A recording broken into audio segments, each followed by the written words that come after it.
नहीं दे पा रहे हैं, श्वान को भोजन नहीं दे पा रहे, कौवे को भोजन नहीं दे पा रहे हो, और मान लो गया ब्रह्म कपाली या कहीं पिंडदान नहीं कर पा रहे हो, तिलांजलि तर्पण नहीं कर पा रहे हो, तो एक काम जरूर करना, जल के पात्र में 2 बूंद गंगा जल डालना और वो गंगा जल शंकर को रोज 16 दिन तक चढ़ाइए, पितृदोष समाप्त हो जाए। जब ज्यादा घर में पितृदोष हो ना, ऐसा लगे कि पितृदोष बहुत ज्यादा है, 1 रुपए कमा रहे हैं, 1.25 रुपए खर्च हो रहा है, हाथ में पैसा नहीं टिक रहा, दुकान 4 दिन अच्छी चल रही है, फिर व्यापार डाउन हो जाता है, कोई पैसा लेकर भग गया, नहीं दे रहा, कहीं कर्जा मात्रा बढ़ गई है, ये पितृदोष के लक्षण है कुछ। इसमें आपके घर में जो भी रुद्राक्ष पड़ा हो, जो भी रुद्राक्ष रखा हो, क्योंकि संभाल के तो आप रखते नहीं, एक पानी के पात्र में उस रुद्राक्ष को डाल दीजिए, उसमें 1 चावल का दाना डाल दीजिए। महाराज, परिंदा जहां होता है, मटका, हंडा या रसोई घर में आपका जो पानी भरने का स्थान होता है, जिसको आरो वारो क्या क्या लगा के रखते हो, उसी के कहीं पास में उस कलश को रख दीजिए, ऊपर से उसको ढक दीजिए। शाम के समय, सुबह रखा 10 बजे से 12 बजे के बीच में, शाम के समय प्रदोष काल में भगवान शंकर का नाम स्मरण कर कर, ओम नमः शिवाय बोलकर, श्री शिवाय नमस्तुभ्यं बोलकर, या महामृत्युंजय मंत्र का स्मरण कर कर, या गायत्री मंत्र का स्मरण कर कर, जो मंत्र आपकी बुद्धि में, विवेक में समाहित हो, उस मंत्र का नाम लेकर राम कृष्ण हरि जो बोल सकते हो, एक घी का दिया अवश्य प्रज्वलित करें, लंबी बाती का। कौन सी बाती का? फूल बत्ती का नहीं, गोल बत्ती का नहीं, लंबी बाती का। बत्ती का मुख दक्षिण की ओर, कहां पर होना चाहिए? दक्षिण की ओर, ना पूरब, ना पश्चिम, ना उत्तर। बत्ती का मुख कहां हो? दक्षिण की ओर। जैसे श्राद्ध पक्ष में ब्राह्मण को जब भोजन कराते हैं तो ब्राह्मण का मुख श्राद्ध पक्ष के भोजन कराते समय अगर पूरब, पश्चिम और उत्तर का होता है तो श्राद्ध के भोजन का फल नहीं मिलता, उसका मुख दक्षिण का होता है, तो हमारे घर के जितने भी पितर उस तिथि में गए होते हैं, सबको उसका भाग मिल जाता है और पितृदोष समाप्त हो जाता है। इसलिए ब्राह्मण का मुख श्राद्ध पक्ष में भोजन कराते समय दक्षिण का होना चाहिए, ब्राह्मण का मुख दक्षिण का हो।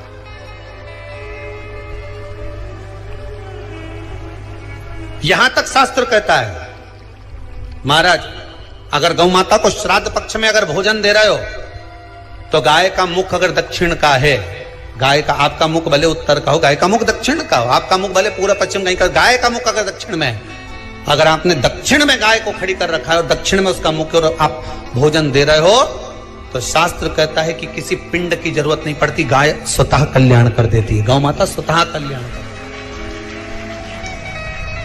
दक्षिण मुखी हो। तो दिए की जो बाती का मुख कहां होना चाहिए? दक्षिण का, और दक्षिण का मुख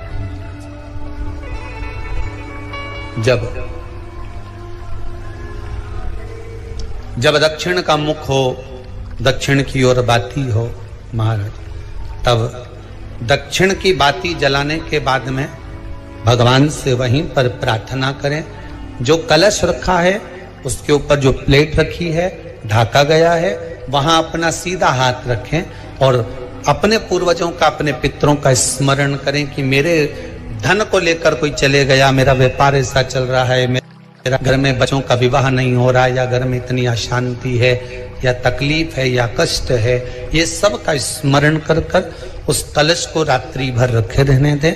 सुबह स्नान आदि करने के बाद फिर एक घी का दिया दक्षिण की ओर लगाकर सुबह 10 बजे से 12 बजे के बीच में उस जल को शिव जी को समर्पित कर कर जाएं और वो रुद्राक्ष लेकर वापिस आ जाएं। महाराज वापिस आ जाए उस रुद्राक्ष को अपने घर में रख दीजिए। वर्ष भर वो रुद्राक्ष आपको कभी बीमारी से नहीं घिरने देगा, कभी किसी जगह खड्डे में नहीं जाने देगा, वो उन्नति की ओर ही बढ़ाएगा। भले कोई भी रुद्राक्ष हो, 1 मुखी से लेकर 14 मुखी, 20 मुखी, 18 मुखी, जो रुद्राक्ष आपके पास में, आप तो उसका स्मरण करिए। आप उसका स्मरण करें। आपको लगता है कहीं कहीं कि मेरे पितर मुझ पर क्रोध कर रहे हैं,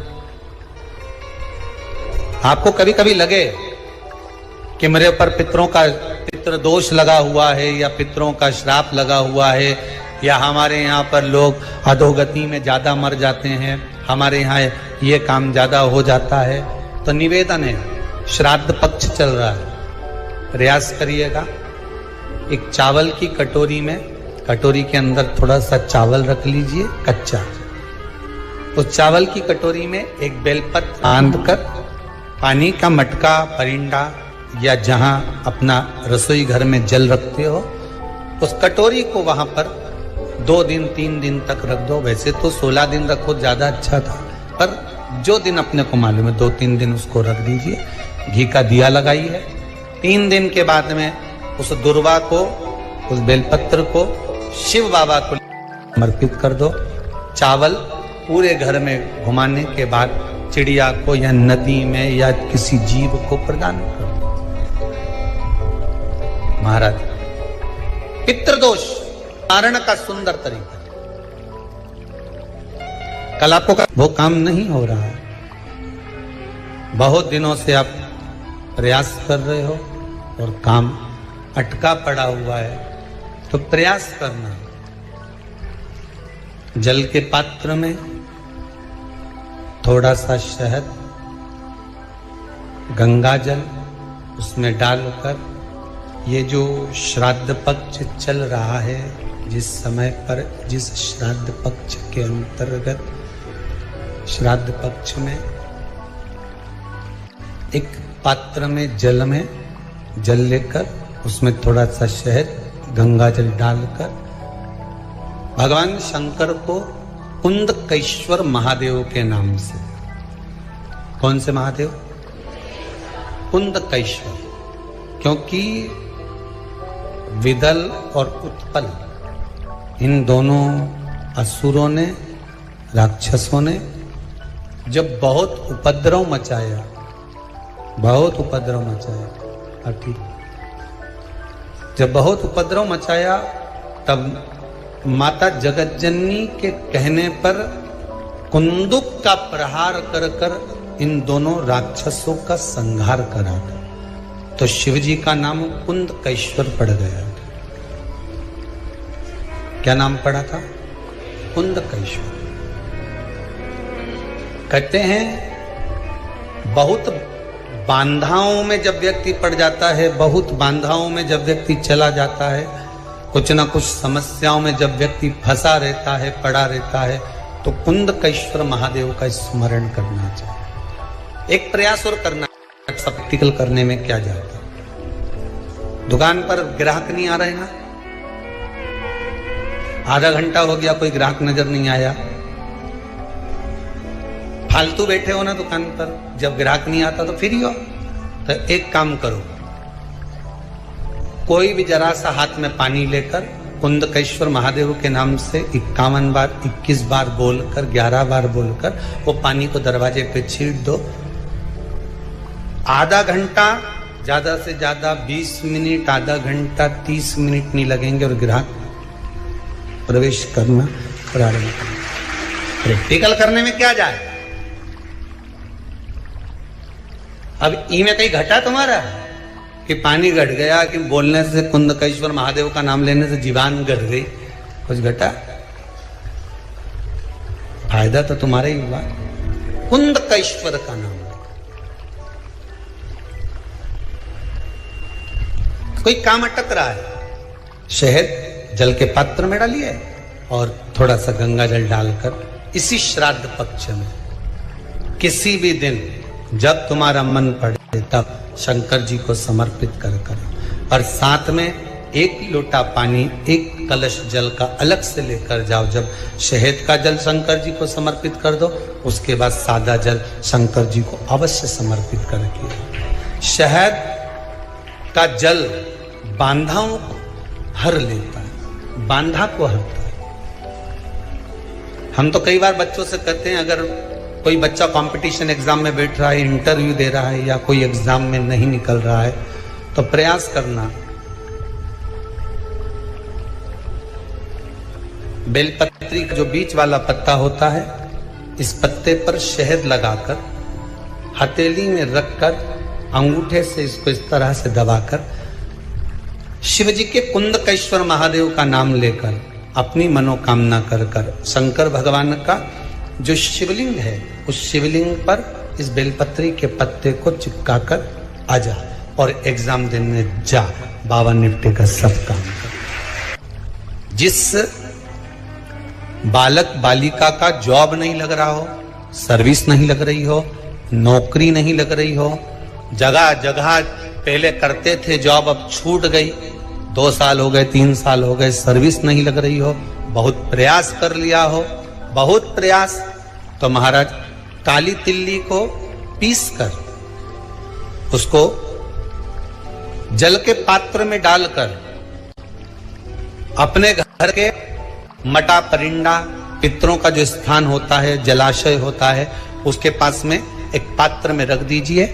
बेलपत्री या बट का पेड़ या पीपल का पेड़, इस वृक्ष के नीचे एक रात्रि तक रखे रहने के बाद में दूसरे दिन अपनी कामना करता है, जिनका जॉब नहीं लग रहा, सर्विस नहीं लग रही, नौकरी नहीं लग रही, या कहीं उलझने उत्पन्न हो रही है, उस व्यक्ति को हाथ में ले जाकर उस पात्र का जल, 3 वृक्ष पितरों के तुल्य हैं। कल की कथा में कहा था, पहला बेलपत्री का, दूसरा पीपल का, तीसरा बट का, ये 3 पितरों के तुल्य हैं। इन 3 में से किसी भी वृक्ष के नीचे उस काली तिल के जल को समर्पित कर दीजिए महाराज।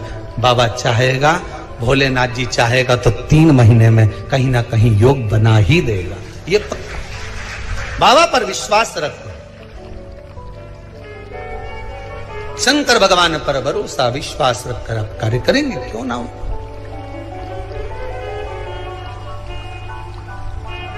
श्राद्ध पक्ष में महाराज पीपल के पेड़ के नीचे मात्र काली तिल्ली का पानी ही डाल देने से पितृदोष का निवारण हो जाता है। किसी लड़के की लड़की की विवाह शादी नहीं हो रहा हो, मंगल विवाह नहीं हो रहा हो, पानी के लोटे में थोड़ा सा काला तिल डालकर श्राद्ध पक्ष में पीपल के पेड़ के नीचे चढ़वा दीजिए महाराज। पितरों की शांति होती है, घर में मंगल कार्य होता है, मंगल कार्य हो जाता है, पितृदोष का निवारण होता है। बहुत रोग घिर गया, ऐसा लग रहा है कि बहुत बड़ी बीमारी शरीर में आ गई है, वो मिट नहीं रही, बीमारी बहुत बड़ी है, नहीं जा रही। सरसों का फूल भगवान शंकर को चढ़ाना प्रारंभ कर दो। सरसों तो आप अपने घर के अंदर भी बो सकते हो, उसमें पीला फूल ही जाता है, शिव जी को चढ़ाना चालू कर दो, बीमारी समाप्त होना प्रारंभ। शिव को समर्पित किया गया एक एक भाग, एक एक महाराज। लगे ऐसा कि घर में शांति नहीं है, सुख लक्ष्मी तो है, परिवार भी छोटा है पर शांति नहीं। जब देखो जब किसी ना किसी का मुंह चलता रहे, क्रोध में बोलते रहें, शब्दों के तीर चलते रहें, शांति नहीं है। प्रयास करिए श्राद्ध पक्ष में जिस समय पर ब्राह्मण को भोजन करने के लिए बिठाएं, या श्राद्ध पक्ष के अंतर्गत ब्राह्मण जब घर में भोजन ग्रहण कर रहा हो, उस समय पर थोड़ा सा कोई सुगंधित पदार्थ, इत्र आदि, पानी के मटके के पास, परिंडे के पास में, जलाशय के पास में, उस इत्र को थोड़ा सा कोई रुई में रखकर छोड़ दीजिए, में किया जाए पितृपक्ष।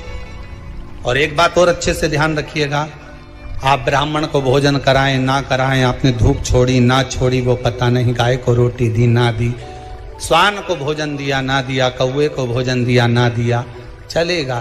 पर जिस दिन अमावस्या के दिन पितृपक्ष समाप्त हो, उस दिन प्रदोष काल में, प्रदोष के समय पर, प्रदोष काल में शाम के समय पर जाकर किसी भी नदी, तालाब, बावड़ी, कुआं, कहीं ना कहीं जो आपके पास में हो, वहां पर एक घी का दिया, बत्ती का मुंह दक्षिण की ओर कर कर अवश्य जला कर जाना। सारे पितृदोष समाप्त हो जाएगा, सारा पितृदोष समाप्त। अमावस्या के दिन किसी भी जलाशय के पास में, नदी, तालाब, बावड़ी, कुआं, जो आपके शहर में, आपके गांव में, आपके नगर में हो, वहां जाकर लगा दे। अगर नदी, तालाब, बावड़ी, कुआं नहीं है तो पीपल का वृक्ष हो या बेलपत्री का वृक्ष हो या बट का वृक्ष हो, उसके नीचे लगा दो प्रदोष काल में। पर अमावस्या के दिन लगाएं जरूर। क्यों?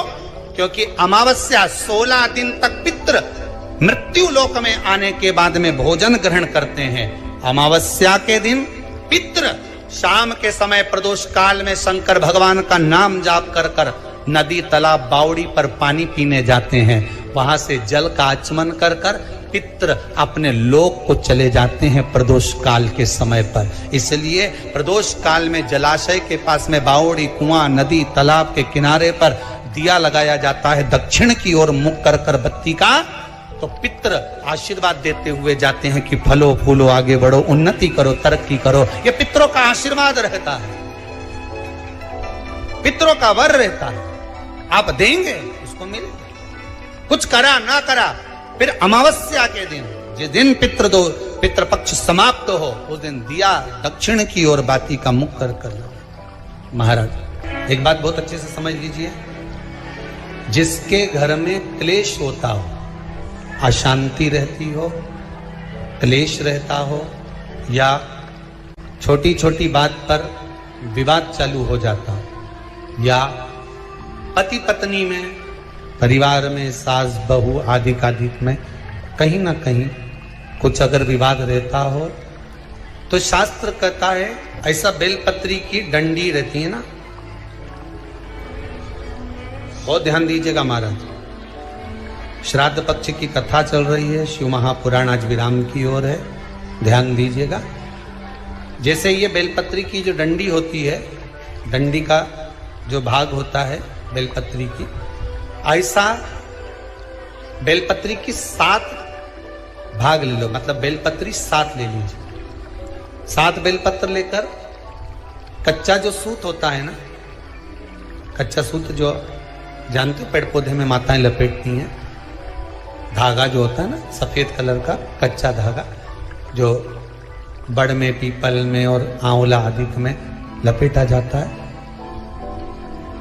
कच्चा सूत, उसको शंकर भगवान और माता पार्वती का स्मरण कर कर नंदी के, जो नंदी होता है, नंदी के राइट भाग में, नंदी का एक पांव ऊंचा होता है, आपने देखा होगा आगे का पांव ऊंचा होता है, बैठते समय नंदी का एक पांव ऊंचा है, एक पांव नीचे की हो जाता है। तो नंदी का जहां पांव ऊंचा है, उस ऊंचे पांव के पास में बैठना है।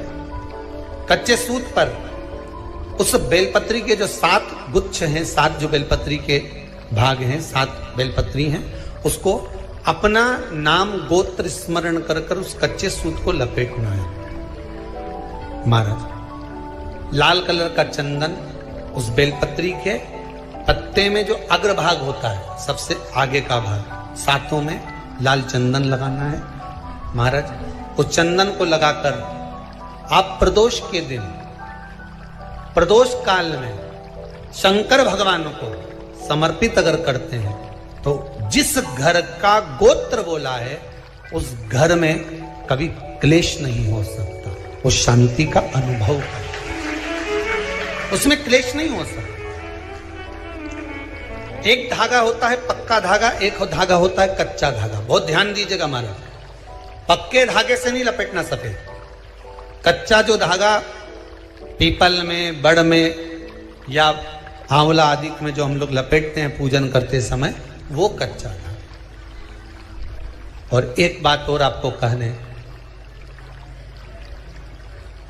ध्यान दीजिएगा कि नौबत हो गई और तलाक नहीं कराना है। आपस में वापिस प्रेम बढ़ जाए, छोरी वापिस घर में रहे, बेटा उसको रखे, बहू रहे, आपस में प्रेम बढ़े।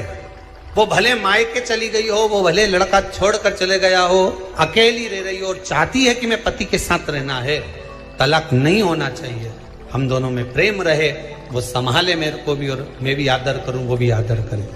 तो मेरा निवेदन है, कच्चा जो सूत होता है, कच्चा जो धागा होता है, नंदी के ठीक पीछे बैठकर कोई साथ में आपके परिवार का कोई व्यक्ति चले जाए और हस्तकमल को, जिसको अपने परिवार में वापिस रहना है, उस स्त्री हो या पुरुष हो, दोनों में से कोई भी नंदी के पीछे बैठकर सोमवार की जिस दिन अष्टमी पड़े उस दिन नंदी के पीछे बैठकर हाथ को ऐसा बंद करना है, हाथ में एक बेलपत्री रखना है, सीधी सीधी बंद कर 7 बार उस हाथ पर कच्चा सूत लपेट देना है। उस सूत को वापस निकाल लेना है बेलपत्री के साथ। बेलपत्री के साथ में, और बेलपत्री को तो अपने पास में रखना। सबसे पहले माता पार्वती का जो हस्तकमल ऐसा होता है शिव मंदिर में, उस हस्तकमल में वो सूत जो आपके हाथ से निकला है वो उसमें डाल देना है, माँ जगत जननी से प्रार्थना कर कर। और जो बेलपत्री आपने संबंध को जोड़ने के लिए अपने हाथ में ली है वो शंकर भगवान के कटी भाग में, फिर निवेदन करूंगा, कटी भाग को समझ लीजिए। ये शिवलिंग रखा है, जहां पर शंकर भगवान का शिवलिंग, माता पार्वती जी के हस्त कमल पर जो शिवलिंग रखा है, ये भाग कटी भाग कहलाता है। इस जगह पर जहां शंकर और पार्वती का मिलन हुआ है, उस जगह पर उस बेलपत्री को रख देना। महाराज ज्यादा से ज्यादा 3-4 महीने लगते हैं, दोनों में वापस प्रेम बढ़ जाता है, दोनों एक हो जाते हैं। तलाक तक बात चल भी रही हो तो तलाक समाप्त हो जाता है। प्रेम, करुणा, आसक्ति, स्नेह बढ़ जाता है। संबंध टूटने की कतार पर एक बार माता पार्वती को समर्पित तो करो अपना संबंध कि मां अब तुझे नहीं भाना।